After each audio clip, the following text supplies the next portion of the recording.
Hi and welcome to another gaming video, and in today's video I want to explain why I hate the PS4. And okay, so maybe hate is a little bit of a strong word, but I've never owned one, don't intend to own one, and some of that is because it wasn't backward compatible with the PlayStation 3.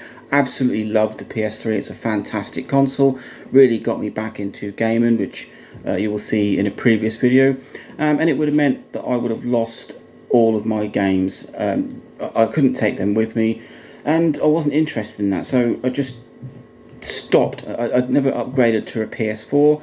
Don't get me wrong, the PS4 is a beast of a console. It sold 117 million units, and it's some of the reason that the PS5 didn't take off quite as well at launch, because it was such a big selling console, and there are a lot of people that just thought my PS4 is fantastic. The PS4 and the Xbox One were more than enough for most people, and that's why the PS4 hung on so long into the PS5 era. We're really now seeing a lot of PS5 exclusive titles. Sony made a good decision in offering that you could play a lot of PS4 games on the 5, so it gave a reason for people to jump. Microsoft, on the other hand, have always offered a decent amount of backward compatibility. The Xbox 360 could play a lot of original Xbox games.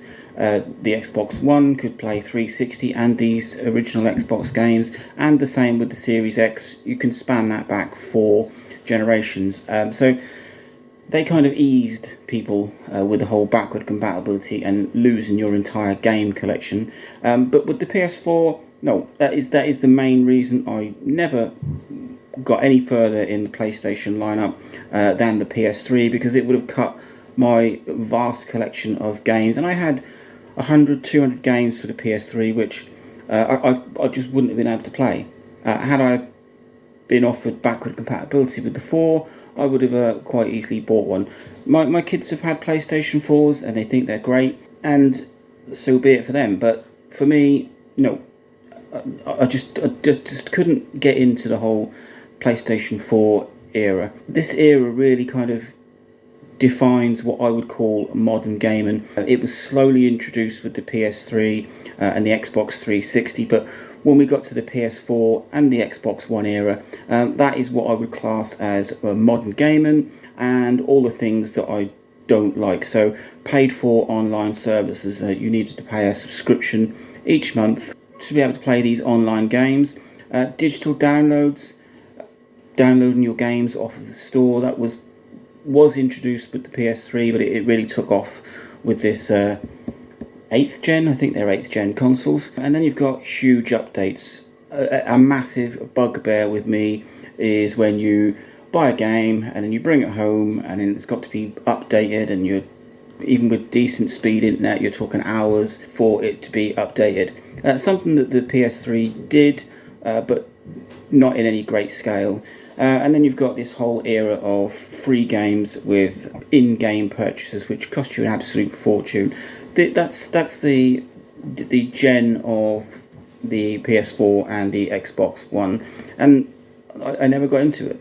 So there were some decent games on the PS4, don't get me wrong, and there's some really big titles on there. Some of them were pulled across from the PlayStation 3, so you've got things like GTA 5, that was on the PS3 and the PS4.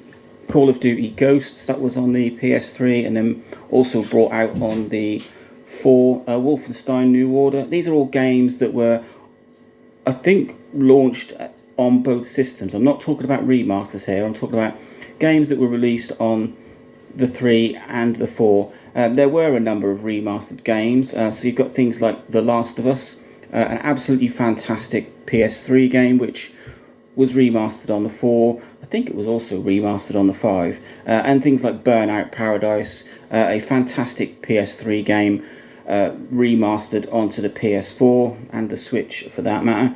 But there are a number of decent games on the PS4, so you've got things like Killzone Shadowfall, Spider-Man, Red Dead Redemption 2, Doom 2016, and Doom Eternal, Bloodborne, Uncharted: A Thief's End, The Witcher 3, Gran Turismo Sport, The Last of Us 2, Tom Clancy's Rainbow Six Siege, Ragnarok, Little Big Planet, Star Wars Battlefront. I mean, there is a huge selection of games on the PS4, don't get me wrong. It's not a console I've gotten into, and it's not one that I'm ever going to get into. If I was to dip back into the home market, it would be a PS3, just because I prefer the games, I prefer the simpler styling of the console, and it doesn't rely heavily on online. So there, I hate the PS4,